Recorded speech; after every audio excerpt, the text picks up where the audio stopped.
Welcome to Dream by Design with Melissa Banks, where women share their dreams, struggles and successes, how they were able to persevere despite the fear and create the life they want and deserve. If you're looking for inspiration to move you past where you normally would stop, then this is the show for you. Here's your host, Melissa Banks. Welcome to Dream by Design with Melissa Banks. I'm so excited that you decided to be with us today. I'm your host, Melissa Banks. Today we have an amazing woman with us to share her journey and how she is able to keep going despite the circumstances. Today we have with us Pauline Rogers. Pauline is the co-founder of the Reaching and Educating for Community Hope Foundation, located in Jackson, Mississippi. The REC Foundation operates the Wendy Hatcher Transitional Home for recently released incarcerated. Pauline also runs the statewide employment and life skills training initiative known as MORE. Pauline has dedicated an impressive 30 years to her passion of advocating for criminal justice reform. Pauline and her husband are both previously incarcerated and know from firsthand experience the challenges and needs facing a person coming out of the Mississippi prison system. Help me welcome Pauline to the show. Thank you for being here today. Thank you for having me, Melissa. Thank you. Pauline, your work is amazing. I watch you just go in with both hands and feet and whatever it takes to get it done. And it's a true inspiration in believing in what you do and being willing to do the work. Please tell our audience what led you to give this type of service. My own personal lived experience, I am formerly incarcerated, as you previously stated in your intro. Having been on both sides, I'm a product of domestic violence. I watched my father be killed at the hands of my mother when I was a child. I got stuck in that place of trauma. Being the oldest of 11 siblings, my grandmother always instilled in me that it was my duty and responsibility to help with the younger siblings. I took that literally. I was already stealing cookies out of the cookie jar, the last glass of milk out the refrigerator. That was considered shoplifting in my household. So my shoplifting spiraled down after my mother killed my father in self-defense. You don't process as a child the reasoning. You just see the incident. And so when I went to prison, I saw firsthand what I had seen on television. And in some cases, it was worse. And I thought I was going to do something about that. I've always been a person to fix things. I always wanted to fix things, fix people, fix circumstances, fix bad situations, and make it good. So that's what the work came out of, a lived experience. Wow. I'm sure you face many challenges in trying to develop some of the things that you do to help and to have an impact. Share with us some of the challenges you face in just making it happen. I know you do a whole lot of things. What challenges do you face in just making it happen? The challenges that people face in everyday life I face in this work is no different. But the advantage to me is I'm a church girl. And all of what I do, I'm a Christian. I was a church girl before I was a Christian. Now I'm a Christian church girl experience, and I take all of those experiences and cap it into what I do. The word tells us, and I don't mean to be preachy, I'm just talking my experience.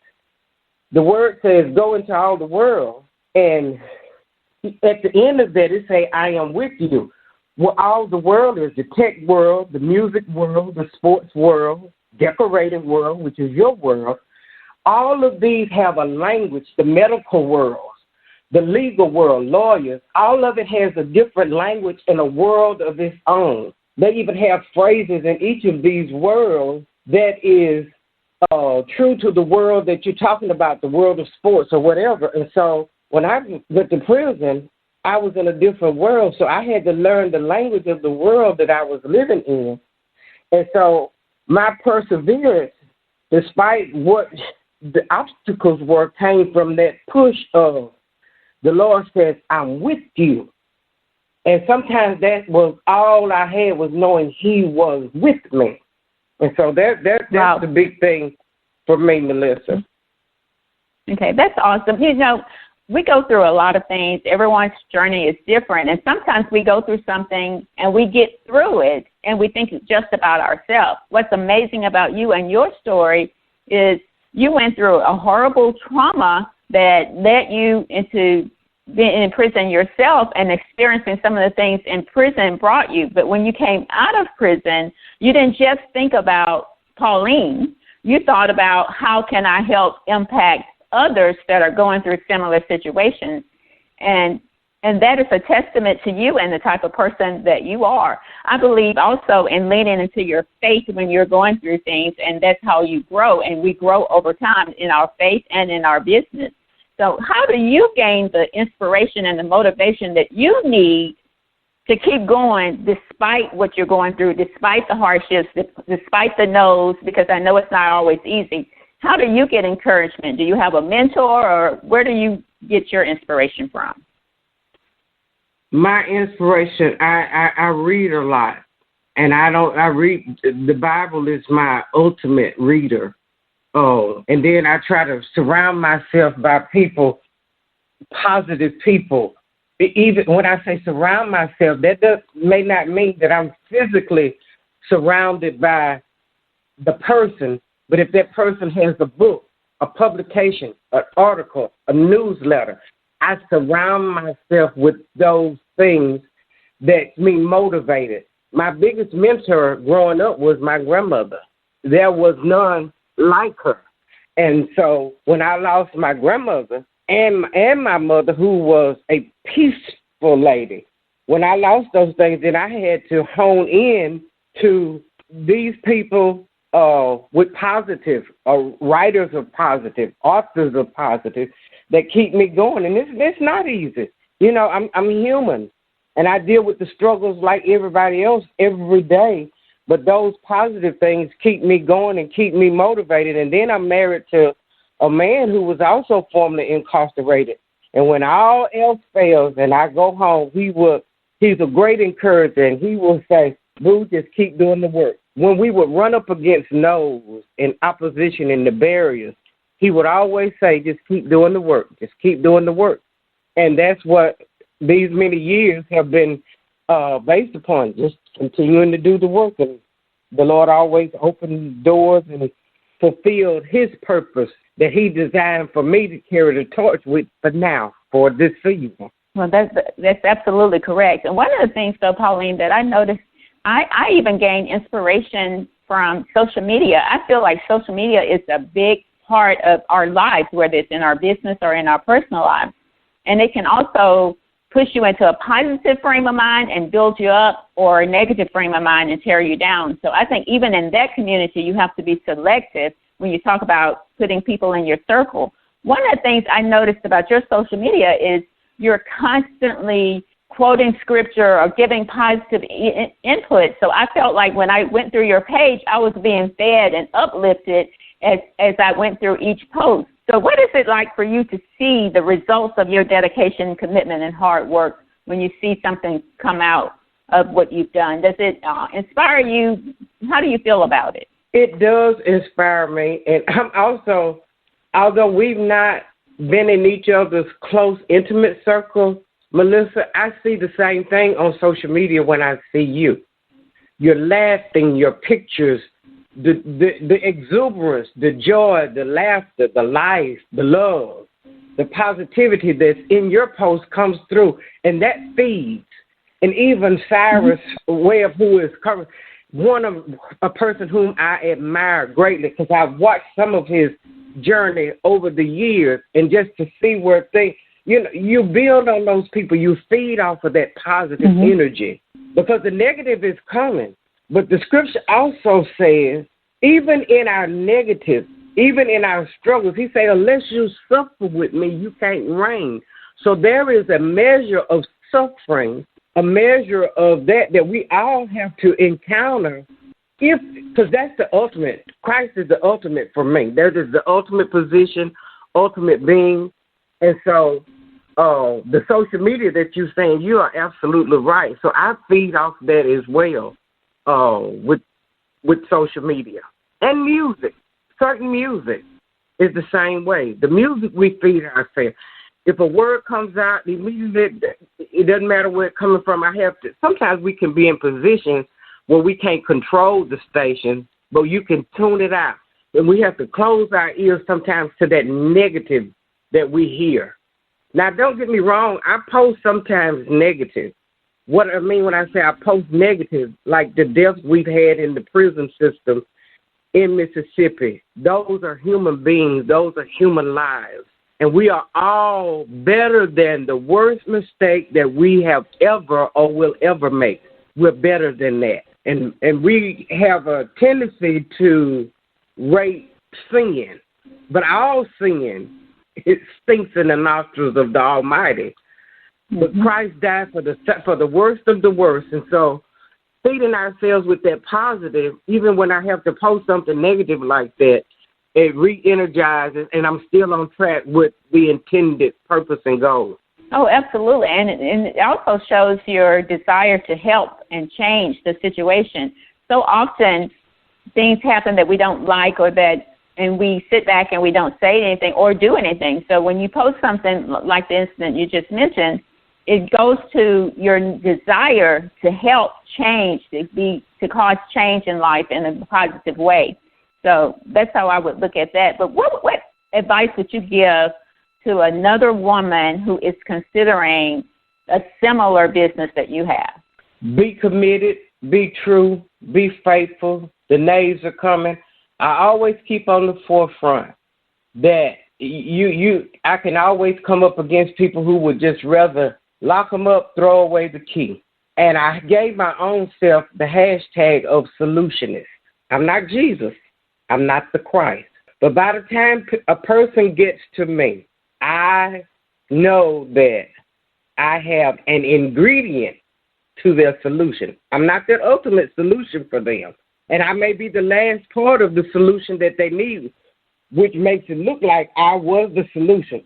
We are all mere fragments in somebody else's whole of the power. We're not every ingredient. So when I say I hashtag myself as a solutionist, by the time a person gets to me, I have an ingredient that they need. And I'm okay and comfortable with saying that. I'm cocksure that I have an ingredient by the time anybody, no matter how on the scale they are, professionally or non-professionally, I have an ingredient. And that's the way I look at it.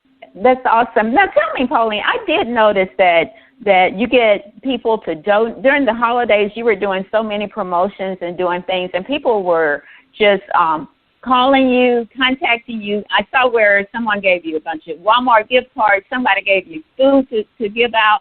What is it about you and your message that causes people to want to connect to your causes and want to do what they can in order to contribute to them? It's proven. They've seen the result. It's not based upon what I say. The people that continually show up can testify that their need, maybe not every need was met, but that the resources that were put in our hands went into the hands of the people that needed it. And that's been the proven source. Not me, but the people can prove it. And it's the word. The people bear witness. It's just like the scripture when the guy was 9 years old and the people asked his parents, well, how did he get in here? And they told him, he of age, ask him. So it's ask the people. You don't have to ask us. The people bear witness that their needs have been met based on what was given to us to give to them. And so I just believe that the Lord honors his own work. We're just stewards of what he's entrusted in our hand, and we've just been being good stewards of what God has entrusted us with, because we don't own the people. They're not ours. They're God's people, and he entrusted us to be bold enough, bad enough, and confident enough that we would do whatever he said, because sometimes all we've gone on is that voice of the Lord saying, do this. That's all we had. And we were obedient through wisdom and faith that was the Lord speaking to us. And so we moved on that. And I think people give for those two reasons, the witness and testimony of the people and we've been good stewards of the resources that God has put in our hand, and well, I should say three. And the ultimate one is they're God's people, and He will always provide for His people. Absolutely. And also, Pauline, I would say that it's a testament of living the life that you want and living on your words. So if you just went out there and posted some words and then people wasn't seeing it in your life and the way you were living and what you were doing, I totally agree with you on that. People know honesty, they know integrity, and they trust you in your company that you are helping the people you say you help. So when you call out for help, they jump to it. And that's a testament in your journey and in the life that you have lived in. I love your confidence and your obedience to what you know that God has purpose for you to do, and I really love that. I wanted to mention something that I saw with, and congratulations on being selected as Asia Branch Charity of Choice. But one of the things that stood out for me, Pauline, is when you said that some of the kids that were there that day, even though Asia was there, they were still asking, "Where is Miss America?" Do you remember that? That blew me away. Yes. Even some of the volunteers that were there, they were asking her because she's only participated in the physical once, and that's when she was Miss Mississippi in 2018. And I had already planned the red carpet event, and people were saying, "Are you going to get these children to dress up?" I said, "No, they cannot afford to dress up." I say, if they come snotty nose, no shoes, half dressed, they're going to walk the red carpet, and they're going to be treated as a celebrity. By this time, Miss Mississippi had not won. And I was sitting watching one day and said, well, I hope that, I should get one of these ladies to take on our platform. The very next morning, so I immediately, when I heard she won, reached out to try to get her. I was like, got to have her. So anyway, she was available, got her, and she came, and we had tons of gifts for her to be able to greet the kids. She took pictures with all of them. She held some of these kids who were not smelling the best. She embraced them. She took time with them, and they remembered that. We didn't coach her on doing that. That was just who she was. And they came back, this year. They wanted to know where she was, a couple of them. And they were from all races that came and walks of life that was asking about her. And this wasn't planned because we did a drive-through. They were in their cars, and they didn't get out the car. So that was impactful and very influential with the impact. And, of course, her father was incarcerated when she won that title back in 2018. So, and the fact that she's still true to that is a testament of who she is and is inevitable why she is breaking the charts and making history with everything that she's touching. So we were thrilled. We had no clue that she would select us, and we are absolutely thrilled that she chose us as her charity to support. And she actually had some gift cards that were there that we randomly gave out to some of the older kids that came through on that day. And you know what, Pauline? Those kids will always remember that experience. No matter where they go in life or how their lives change, they will always remember that day and that experience that you were instrumental of making happen for them. So kudos to you for that. Okay, so tell me, you have been on this work that you do, and you've been doing it for a long time. How has your journey helped you become the person you are? Tough journey, Melissa. And then in the deep South, it's not easy. Mississippi is on the tail end of everything. We're the last. And so in this work that I do, the challenges come from the people within the state. Criminal justice reform 30-something years ago was not a forefront topic. Now everybody's doing criminal justice reform. And so it's like you get pushed to the back up against the big names or the ones that have access to big names, big whatever. But I don't get caught in that. I stay true to the people whom I'm called to serve. I don't jockey for the media, don't jockey for the paper. I stay true with making sure that I can always get to the next person that's asking for my help if I can help them. That's what I'm true to. And as long as I stay true to that, the Lord has opened doors in spite of what I haven't been able to access, because it's not me. Because it's in me, it dwell no good thing. But when we do what he tells us to do, he will open the doors at the set time that a door needs to be opened. It's like with COVID. The challenges have been there with COVID, Melissa. And I was wondering at the end of the year how I was going to get some things done. I had college students from the University of Virginia, Dartmouth College, Ole Miss University, one of the professors who was doing a study and struggle at one of the prisons. They took us on at the end of the year because churches who would normally help us with some product in getting things to the prison, they raised over $25,000 for us in less than 2 weeks' time. Blew us away. College kids, struggling. Probably didn't even know how they would do tuition and books and this, but they raised over $25,000 to get us through the end of the year with all of the things that we do at the end of the year. So we just you know what, that was going to be my next question about COVID-19.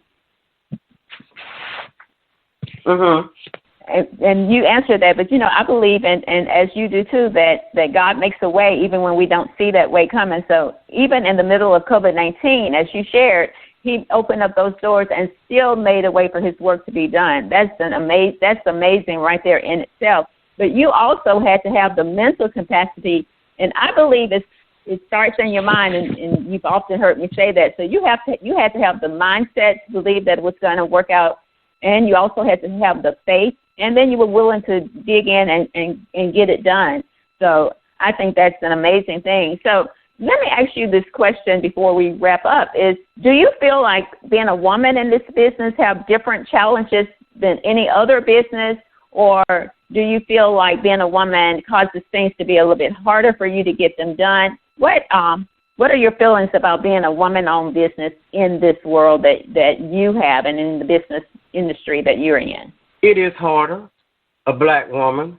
It is dual harder, a black woman. So it is. You got that, being a woman and being an African-American woman. In this, not just in Mississippi, but across the globe, women are suppressed. And you got some women who would think that oppression not there because they hold a seat. Well, you're just the minority in that seat. But it is very challenging. And that's not to take away men. But if men in this country globally would ever recognize the model and role of Jesus, they won't miss it. Jesus always surrounded himself with women. Always. And I would take on the best of the biblical scholars. That's just factual. When he was with men, it was primarily training sessions. When it was women, the work was getting done. A woman will figure out something out of no way. Lord, I don't have no towel, but I'll use my hair. I don't have no rag, but I got my hair. I got this oil. Women will figure out a way to make something happen and get it done. So but I'm up. The fact that I'm a woman, God created me, created you to be able to take the licks, take the 39 models of one lashes and get the job done in the midst of the challenges. Wow, Pauline, so today has been absolutely about being a woman. That's wonderful, ahead, Pauline. This conversation has been absolutely amazing. I feel so inspired and have the energy to work harder and to have a bigger impact just by this conversation with you. So thank you so much for joining us today and pouring into us and sharing your story. Before we wrap up, though, I wanted to make sure that you shared how people can get in touch with you. How can they contact you if they want to help, if they want to know more about what you do? We have a web. We are on all the social media sites, Facebook, Instagram, Twitter, LinkedIn, and we have a website, www.rechfoundationms.org, or they can reach us by phone, 601-918-2970, or they can email us, email me at RECH, Pauline, PAULINE, @gmail.com. We would love to have people connect because we're getting ready after the first of the year to do another big giveaway to the children just to kick off an encouragement uplifter for the children and families going into 2021. Awesome. Again, Pauline, thank you for joining us today. And thank you to our guests for being here today. And thank you to our audience for tuning in to today's edition of Dream by Design with Melissa Banks. I'm excited to be here with you, and here I'm your host saying, all your dreams are possible. Believe in yourself. Work hard and don't quit. Until next time, thank you for joining Dream by Design with Melissa Banks.